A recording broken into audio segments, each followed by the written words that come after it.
నిన్న స్వయంగా మీరు కళ్ళారా చూసినారు.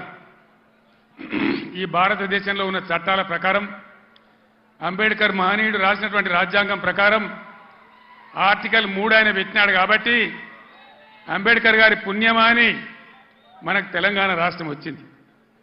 ఆ మహనీయుని గౌరవించుకోవాలని గుండెల్లో పెట్టుకోవాలని 125 ఫీట్ల ఎత్తున ఉండేటువంటి ప్రపంచంలోనే ఎక్కడ లేనటువంటి భారతదేశంలో ఎక్కడ లేనటువంటి అంబేద్కర్ విగ్రహాన్ని మనం హైదరాబాద్లో కట్టుకున్నాం. పోయిన సంవత్సరం మీరందరూ కూడా చాలా మంది వచ్చినారు. బ్రహ్మాండంగా దాన్ని ఆవిష్కరణ చేసుకున్నాం.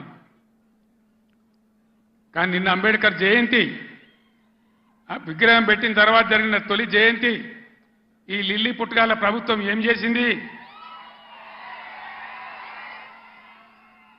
అక్కడికి గవర్నమెంట్ పోలే. ఆ మహనీయులంతా హిమాలయ పర్వతమంతా ఎత్తున్న విగ్రహానికి ఒక పువ్వు పెట్టలే, ఒక పూలమాల పెట్టలే, అంజలి ఘటించలే. అనేక రాష్ట్రాల నుంచి ప్రజలు వచ్చినారు చూడడానికి. వాళ్ళ కనీసం మంచినీళ్ళు ఏర్పాటు చేయలే, గేట్లు బంద్ చేసి తాళాలు వేసినారు. దీన్ని ఏమంటారు? అహంకారమా? కండకావరమా? ఏమనుకోవాలి దీనికి? అజ్ఞానమా? ఎవరు పెట్టిన విగ్రహమే కదా. మనం ఒక విగ్రహమే పెట్టుకోలే. ఆయన పెట్టిన ఆర్టికల్ 3తోనే తెలంగాణ వచ్చింది కాబట్టి రాష్ట్ర సెక్రటేరియట్ కూడా సచివాలయానికి కూడా అంబేద్కర్ మహనీయుని పేరే పెట్టుకున్నాం. విగ్రహం కాడికి పోలే. మరి ఆ సెక్రటేరియట్ ఎందుకు కూర్చుంటున్నారు? సిగ్గు లేకుండా కూర్చుంటున్నారా? అది కూడా అంబేద్కర్ పేరు మీదనే ఉన్నది కదా. యాదగిరి గుట్ట కూడా బీఆర్ఎస్ గవర్నమెంటే కట్టింది. మరి ఆడిపోయి ఎందుకు మొక్కుతున్నారు? ఎమ్మెల్యేలు ఉండే క్వార్టర్లు కూడా బీఆర్ఎస్ గవర్నమెంటే కట్టింది. గెలిచిన కాంగ్రెస్ ఎమ్మెల్యేలు దానిలో ఎందుకుంటున్నారు? అంటే అన్ని తీసేస్తారా? మిషన్ కాకతీయ చెరువులు బంద్ చేస్తారా? ఏమేం బంద్ చేస్తారు?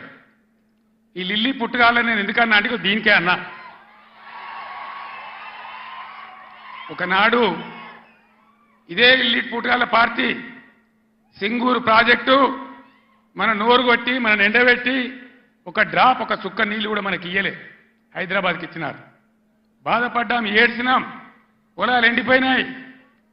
అక్కడ నిజామాబాద్ వాళ్ళు ధర్నా, ఇక్కడ మెదకోళ్ళు ధర్నా. ఇయ్యలే.